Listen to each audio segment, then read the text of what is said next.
Hey everyone, welcome back to the channel. Today we're taking a trip to the happiest place on earth, Disneyland in Anaheim, California.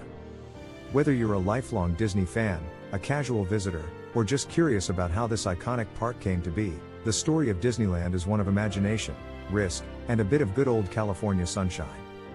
Let's dive in. Our story begins with Walt Disney himself. By the late 1940s, Walt was already a household name.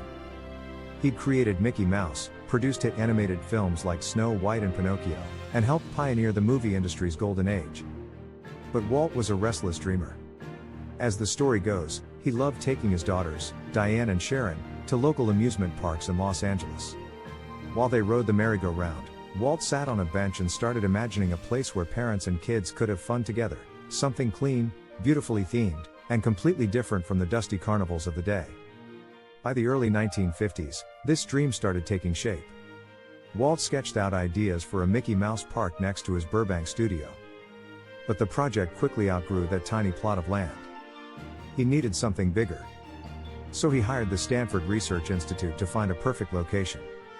They chose a spot of orange groves and walnut trees in Anaheim, about 25 miles south of Los Angeles, right along the new Santa Ana Freeway. Now, building Disneyland wasn't cheap. Walt had to get creative to pay for it. He made a groundbreaking deal with ABC. The network would help fund the park in exchange for a weekly TV show. That show, Disneyland, became a smash hit, hyping the new park long before it opened. It also introduced America to new worlds Walt was dreaming up, like Frontierland, Adventureland, Tomorrowland, and Fantasyland. Construction on Disneyland began in July 1954, and the crews had just 1 year to turn dusty farmland into a magic kingdom. It was an enormous task. Rivers were dug, mountains were built, and thousands of plants were trucked in to create lush landscapes. By opening day on July 17, 1955, Disneyland was a masterpiece of themed storytelling, with Sleeping Beauty Castle at its heart. But that first day was anything but perfect. Known as Black Sunday in Disney lore, opening day was plagued by problems. Invitations had been counterfeited, leading to more than double the expected guests. It was so crowded that the freshly poured asphalt streets literally softened under women's high heels. There were also plumbing issues that forced Walt to choose between working drinking fountains or toilets. He wisely picked the bathrooms. Meanwhile, rides broke down and food ran out. Still, despite the chaos, the TV broadcast of opening day was a massive success, watched by over 90 million people across the country. Disneyland instantly became the place everyone wanted to visit. Over the next few years, Disneyland continued to grow. In 1959, it debuted its first major expansion with the Matterhorn bobsleds, the world's first tubular steel roller coaster. The same year brought the monorail and the submarine voyage, pushing the park into a true futuristic showcase. Walt was constantly tinkering. He'd famously say, "Disneyland will never be completed. It will continue to grow as long as there is imagination left in the world." Through the 1960s, new lands and attractions kept coming. New Orleans Square opened in 1966, with the swashbuckling Pirates of the Caribbean ride following in 1967. Just 2 years later came the Haunted Mansion, blending spooky fun with cutting-edge technology. Sadly, Walt Disney passed away in December 1966 and never saw these attractions open. But his vision lived on through his team, known as Imagineers, who carried his plans forward.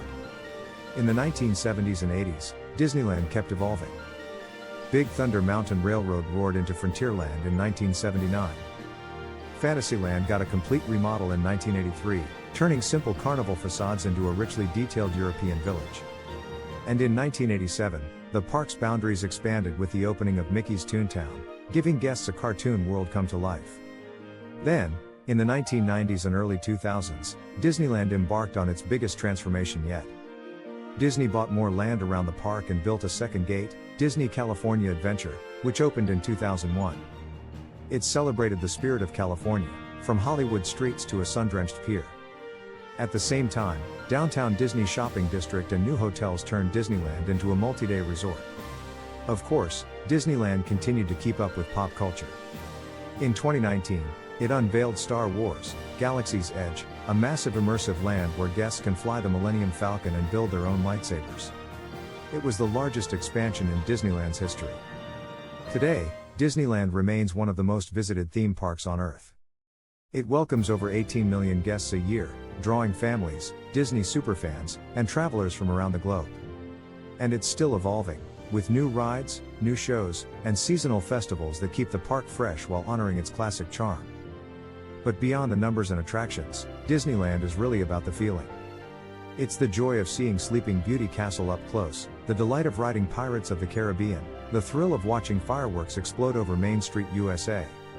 It's a place born from one man's daydream on a park bench, brought to life by countless artists, engineers, and cast members, and kept alive by millions of visitors who bring their own stories year after year.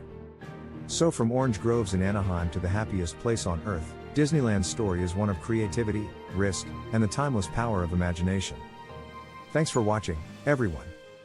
If you enjoyed this trip through the history of Disneyland California, give it a like, subscribe for more stories from theme parks and beyond, and drop a comment telling us your favorite Disneyland ride or memory.